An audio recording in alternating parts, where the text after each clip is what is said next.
네, 여러분 반갑습니다. 오늘도 좋은 하루 보내고 계시죠? 네, 오늘 이 시간은 진수와 그리고 우리 그 비트 그리고 바이트에 대한 개념을 좀 설명을 드리고자 합니다. 사실 이 개념은 그 매트릭스에 나왔던 한 장면이죠.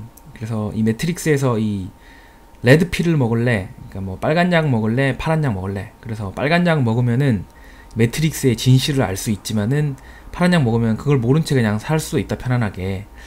제가 이 그림을 꺼낸 이유는 동일합니다. 그래서 여러분들이 살아가는데 사실 뭐 비트, 바이트, 이진수 이런 거 몰라도 전혀 문제가 되지 않습니다.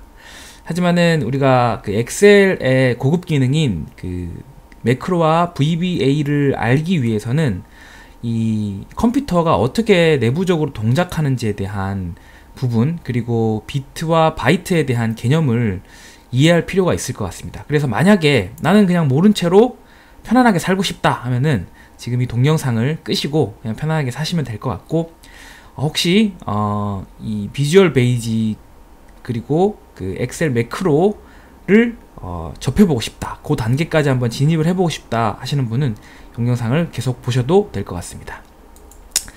그러면 지금부터 우리 십진수에 대한 부분을 좀 설명을 드리고, 그리고 그 이진수에 대한 부분도 설명을 좀 드리도록 하겠습니다.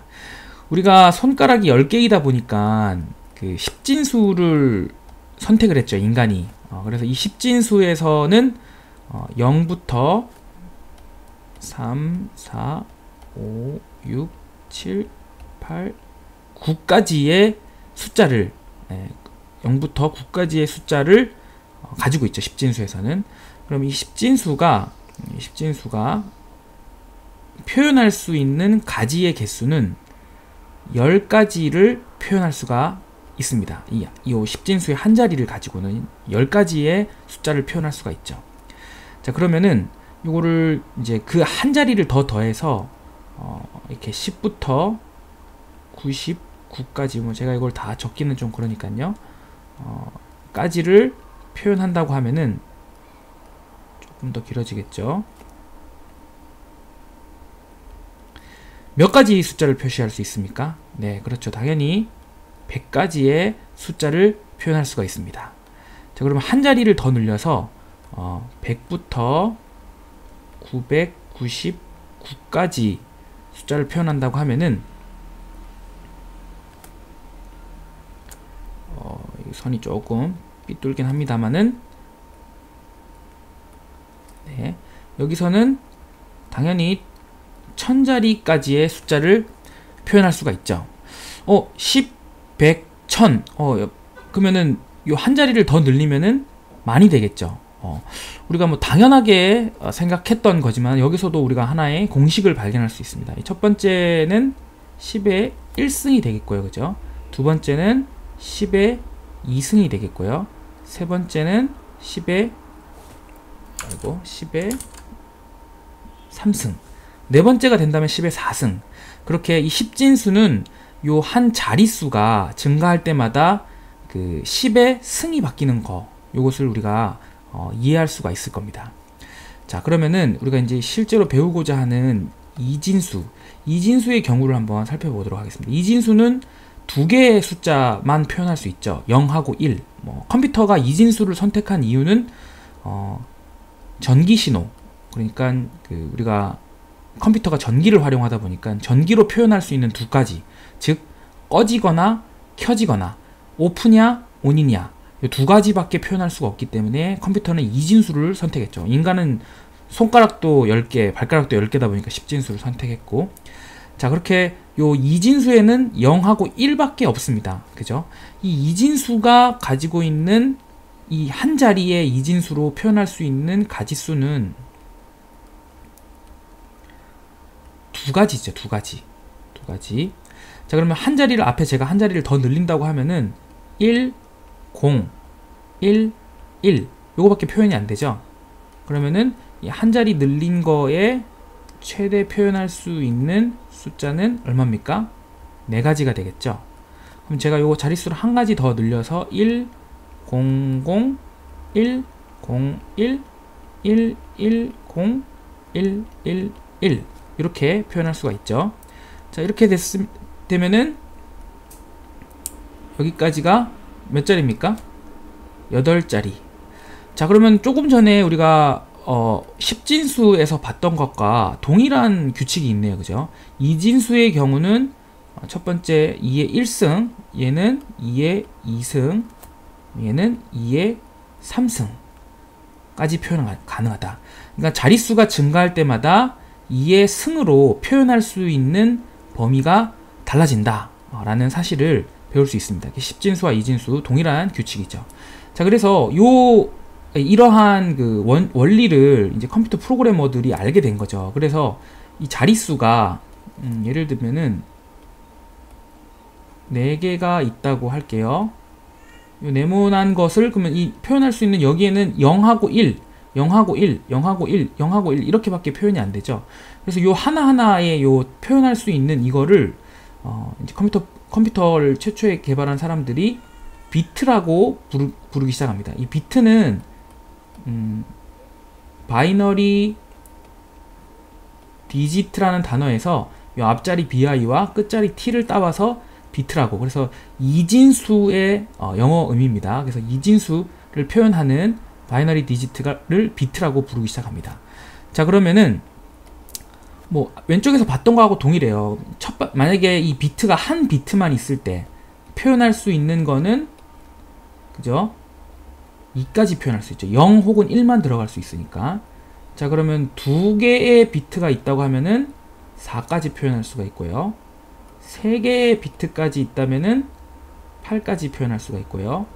4개의 비트까지 있다면은 16까지 표현할 수가 있는 거죠. 그래서 이 자릿수에 따라서 비트가 몇 개냐 그러면은 얘는 1비트죠. 1비트는 2의 1승, 그러니까 2까지 표현이 가능한 거고요. 2비트는 2의 2승, 4까지 4가지의 수를 표현할 수 있는 거고요. 3비트는 2의 3승이니까 8가지를 표현할 수가 있는 거고요. 4비트는 2의 4승이니까 16가지 표현을 할 수가 있는 겁니다. 자, 이렇듯 첫 번째 이 비트라는 개념이 이 컴퓨터에서 이제 표현할 수 있는 이진수의 자릿수를 표현할 수 있다 라는 것까지 배워봤습니다. 자, 그러면은 우리가 흔히 이제 컴퓨터를 다들 써보셨을 테니까 이 비트라는 단어는 많이 못 들어보시고 오히려 바이트라는 단어를 많이 들어보셨을 겁니다. 이 바이트는 8개의 비트를 말합니다. 8개의 비트. 즉, 이게 8개가 있단 말이죠. 표현할 수 있는 게 보통 이제 4자리씩 이렇게 조금 약간 띄워서 보통 표현을 하거든요. 8개의 비트가 있단 말이죠. 8개의 비트가 있다는 말은 몇 자릿수까지 표현할 수 있단 말입니까? 몇 자릿수까지? 네, 그렇죠. 계산해보면 256가지를 표현할 수 있단 말입니다. 즉, 한 바이트는 8비트가 되고요. 비트는 2의 8승이니까 256가지의 가지수의 숫자를 표현할 수 있단 말입니다. 8비트. 자, 그러면은 왜 이 컴퓨터에서 비트 대신에 이제 바이트라는 단어를 쓰게 됐을까? 자, 이거는 이제 컴퓨터를 제일 처음 개발했을 때 우리가 아스키 코드라고 부르는 것을 생성하게 됩니다. 아스키 코드는 이제 우리가 컴퓨터를 제일 처음 개발한 사람들이 뭐 지금처럼 발전된 게 아니라 아주 초창기에 아스키 코드를 발견하게 된 사람들이 뭐 통신 기호, 그리고 영어 알파벳의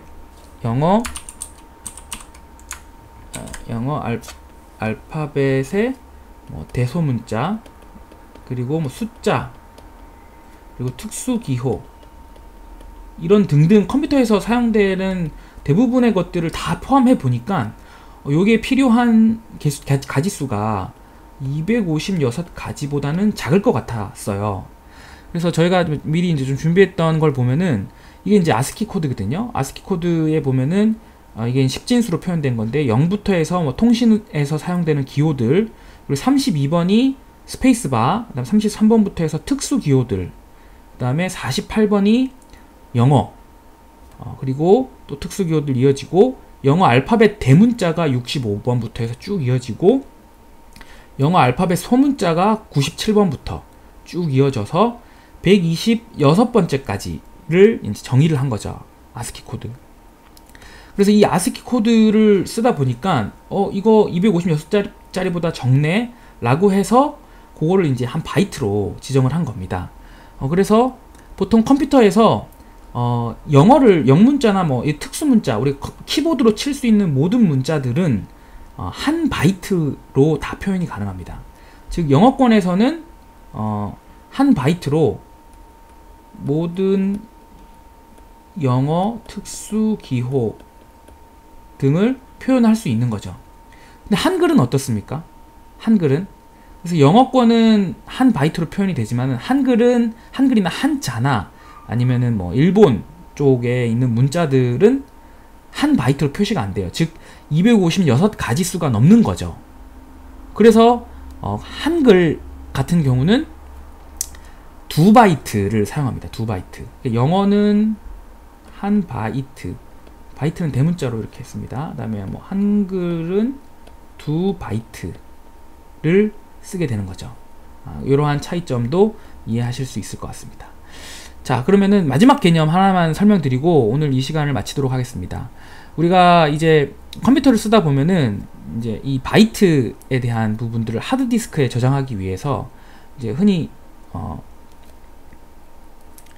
뭐 킬로바이트,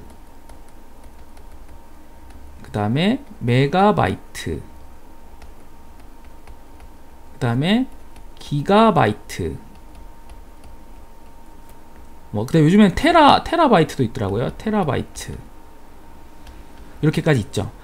그래서 이 킬로바이트 같은 경우 다 이게 1024를 곱하게 됩니다. 그러니까 1바이트 곱하기 1024를 한 게 킬로바이트입니다. 그러면은 1킬로바이트는 1024바이트가 되겠죠.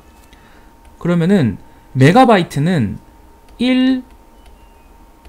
1바이트에 1024를 곱한 거에 다시 1024를 곱한 바이트가 이 메가바이트가 됩니다.